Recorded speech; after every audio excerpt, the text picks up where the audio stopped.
What's up YouTube, welcome back to another video on my channel Skotrix, and today as you can see we are back on NBA 2K20 for another build guide video, and this is actually going to be my last build guide video for 2K20, but don't worry, I'm still going to have other videos and streams coming for this game, and once 2K21 comes out I'm going to have tons of build guides right at the start of the game. Even at the prelude I'm going to have tons of build guides, so be on the lookout for that. But for today's video we got the TJ Warren build guide. This guy's been balling out in the NBA bubble, so I'm going to be showing y'all how to make a build similar to him. This build can drive to the rim and finish, it can shoot from anywhere on the floor, it can create its own shot, it has good enough playmaking to create its own shot, it can pass the ball good, and it can even defend a little bit. So I'm gonna show you how to build it right here. Let's get into it. The first thing on this screen, nothing really matters too much. The position is the only thing that really matters. You want to put it to shooting guard. I did try this at small forward and power forward, and it's really not good. I know TJ Warren isn't really a shooting guard, but you do want to put the build as shooting guard. You're going to be going up to max height anyways, so shooting guard is good. It's by far the best way to do it. You get way more badges, way more attributes, so make it a shooting guard. I know TJ Warren isn't exactly a shooting guard, but like I said, you're going to the max height, so it is going to end up being similar to him. And then for the skill breakdown pie chart right here, you're going to want to take finishing and shooting, blue and green right here. Go ahead and confirm that. Now into the physicals profile, you want the pure speed one right here, this purple one. This is the best one for this build. You don't really need the strength. You're going to have a little bit of strength anyways, but you don't really need it. This build isn't really made for guarding huge centers. It's mostly made for guarding guards and forwards. So if you're looking for a build that guards more forwards and centers, maybe go check out my rebounding wing build. But for this build, let's go ahead and confirm the speed profile right here. And now onto the potential. Starting off with finishing, you want to put your close shot up to 89, so one below max.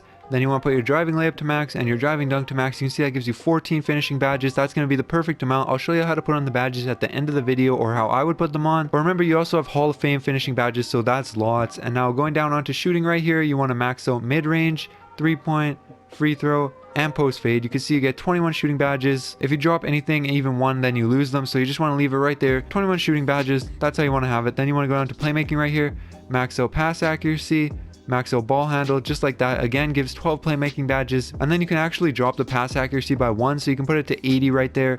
Now going on to defense right here, you want to max out perimeter, lateral, steal, defensive rebound, and then just put the rest into block right there. And you can see that gives you 7 defense badges. That's going to be enough. Like I said, I'll show you how to put on the badges at the end. But right here we're going on to body shape. Doesn't really matter, take whatever you want.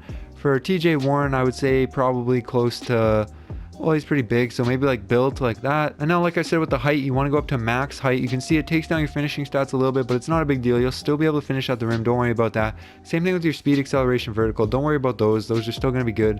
Yeah, I know you see a lot of red on the side, even in playmaking and shooting, but trust me, the 2 inches is worth it. The size is a huge advantage that you're going to have over other guards, and it'll allow you to match up really good with bigger players, maybe even some centers, as long as they're not post scorers or anything. So you're going to want to go ahead and confirm it at 6'7". Now for the weight right here, you want to go down 20 pounds to 188 pounds right here. You can see it boosts up your acceleration and your vertical a little bit, brings down the strength and the interior defense. Don't worry about that. And it also puts up your lateral quickness by 1. So this is where you want to have it right here. If you bring it any higher, you can see you lose that acceleration, and if you bring it any lower, you lose the strength. So this is the sweet spot right here, 188 or 189, doesn't matter, but I'm going to do it at 188 right here. Now you have 2 options for wingspan, and whatever you take will actually change the name of the build. So how I would recommend it is going down 2 to 81.9. This will make a slasher, which is kind of weird, but you'll see. The other option would be to bring it down 2 more to 80, and this would make a 3-level score. So it's up to you depending on what you want. I think it's better at 81.9. You get that extra 2 inches, but if you want it down here, you could take that as well. I just don't see the benefit for basically 1 3-pointer, 1 ball handle, and nothing else really matters that's getting increased. I would rather keep the defense stats and the extra inch or 2 on my wingspan, so I'm gonna go ahead and confirm it at 81.9 right there.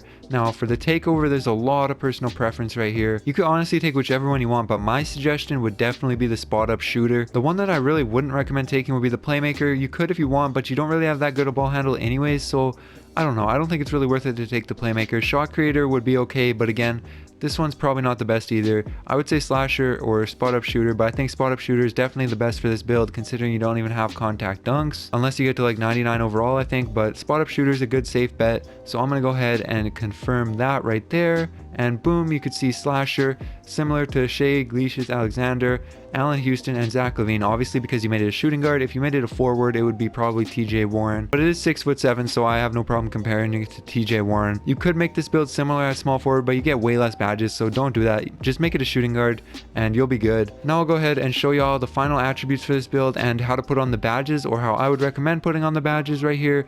So you can see right here for the final attributes, you go all the way up. You got an 80 driving layup, 79 driving dunk. So yeah, you get pro contact dunks at 99.9 overall, so that's pretty difficult to sustain, so you don't really have contact dunks on this build. But then you got 80 mid-range, 79 three-pointer, good passing, good ball handle, and solid defense, as well as good all-around badges. 79 speed right there, but with the treadmill boost, that'll go up to 83, and if you get higher overall, it'll also go up into the mid-80s. So that's plenty high enough. Now I'm gonna go ahead and show y'all how to put on the badges right here. For finishing, I would recommend putting on Hall of Fame Fancy Footwork, Hall of Fame Slithery Finisher, Gold Relentless Finisher, Bronze Giant Slayer, Bronze Consistent, and Bronze Contact, just like that. That's how I would recommend putting on the finishing badges for this build. But again, it's a little bit of personal preference, so you can take it how you want it, but that's how I like to have it. Now for shooting right here, I'm going to go ahead and put Catch and Shoot on silver, Corner Specialist on silver, Deadeye on gold, Hot Zone Hunter on gold, Range Extender on Hall of Fame, Quick Draw on Hall of Fame, and then Flexible Release on gold, just like that. If y'all don't know why I'm putting Flexible Release on, I made a video breaking down the badge of Flexible Release, and I'll put that up in the top corner right now so you can watch it if you want. But I think it's a really underrated badge. If you want more details, go watch that video,